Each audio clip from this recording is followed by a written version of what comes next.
Hello friends, welcome back to the solving tutor. আজ আমি নিয়ে চলে এসেছি ক্লাস দশম শ্রেণীর মানে 10-এর প্রথম ইউনিট টেস্ট।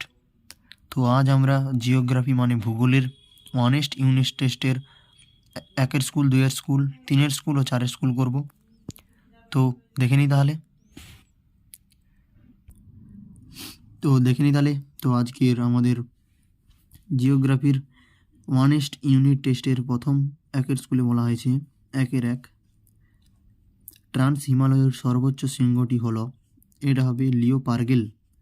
তারপরে 1-এর 2 র্যান্ড ক্লাফট সৃষ্টির জন্য দায়ী, এটা হবে তাপীয় সংকোচন।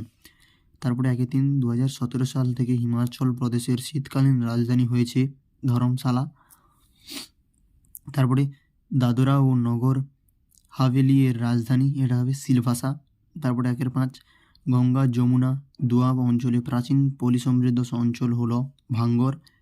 তারপরে 1-এর 6 ডিবিসি এর অন্যতম উদ্দেশ্য বন্যা নিয়ন্ত্রণ ও জলসেচ। তারপরে 1-এর 7 বলা হয়েছে ভাকুরা নাঙ্গাল বহুমুখী নদী পরিকল্পনা গড়ে উঠেছে শতুদ্র।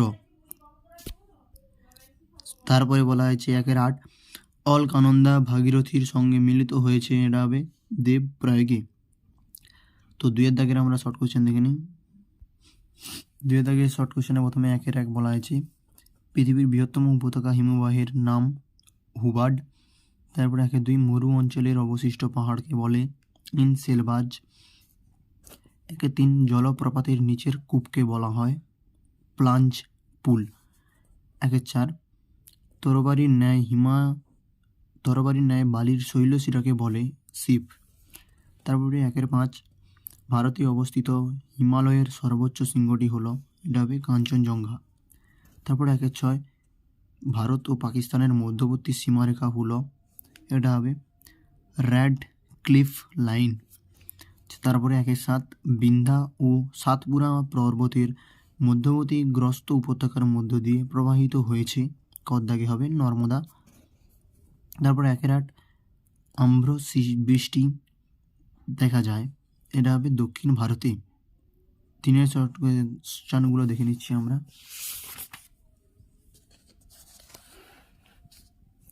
3-এর দাগে এখানে প্রথমে বলা যায় 1-এর 1 লম্ফদান প্রক্রিয়া হলো নদীর খদ্দাকে বহন।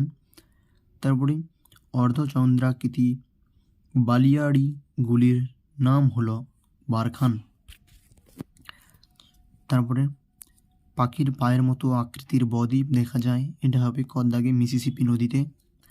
1-এর 4 মাশরুম রক ভূমিরূপটি হলো, এটা হবে কদ্দাগে গৌর।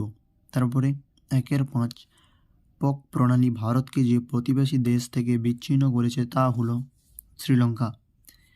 তারপরে 1-এর 6 দাক্ষিণাত্যের লাভা গঠিত মালভূমিতে যে মৃত্তিকা দেখা যায় সেটি হলো কি, এটি হবে খদ্দাগে রেগুর মাটি।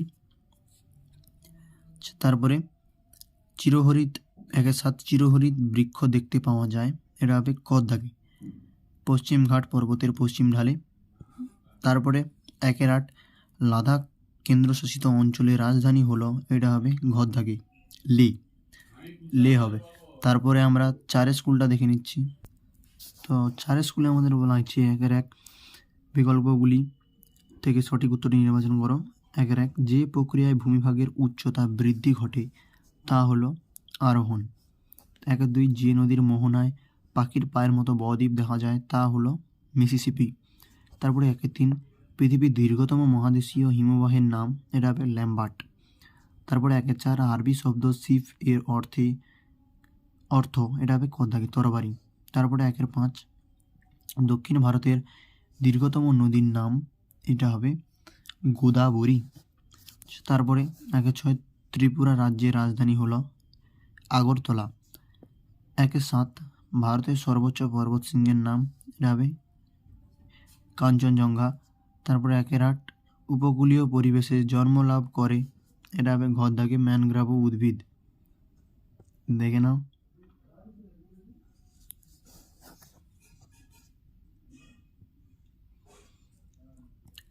তো আশা করি বন্ধুরা বুঝতে পেরেছি। তো আজকের জন্য এই থাক, দেখাচ্ছে নেক্সট ভিডিওতে।